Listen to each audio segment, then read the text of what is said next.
లోక్భవన్లో governor Shiv Pratap శుక్లాతో భేటీ అయ్యారు CM Revanth Reddy. విద్యార్థుల anti drug prayer కార్యక్రమానికి గవర్నర్ను ఆయన ఆహ్వానించారు.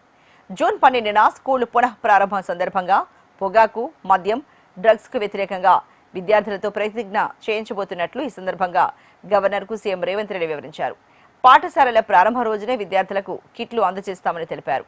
ఈ సందర్భంగా ప్రతిజ్ఞ, కిట్ల పంపిణీ కార్యక్రమానికి గవర్నర్ శివప్రతాప్ శుక్లాను ఆహ్వానించారు సీఎం రేవంత్. కిట్లలో స్కూల్ యూనిఫామ్తో పాటు పాఠ్య పుస్తకాలు, నోట్బుక్స్, స్కూల్ బ్యాగ్, క్రీడా వస్తువులు, విద్యార్థులకు అవసరమయ్యే ఇతర సామాగ్రి ఉంటాయని స్పష్టం చేశారు.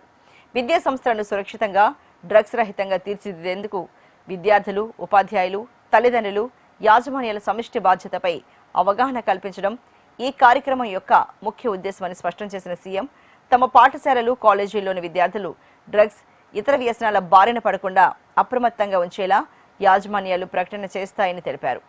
పాఠశాల విద్యాశాఖ, పోలీస్ శాఖ, ఈగల్ సంయుక్త ఆధ్వర్యంలో ఈ కార్యక్రమం, సామూహిక ప్రతిజ్ఞ, ఇతర కార్యక్రమాలు ఉంటాయని తెలంగాణ గవర్నర్ శివప్రతాప్ శుక్లా దృష్టికి తీసుకువెళ్లారు సీఎం రేవంత్ రెడ్డి.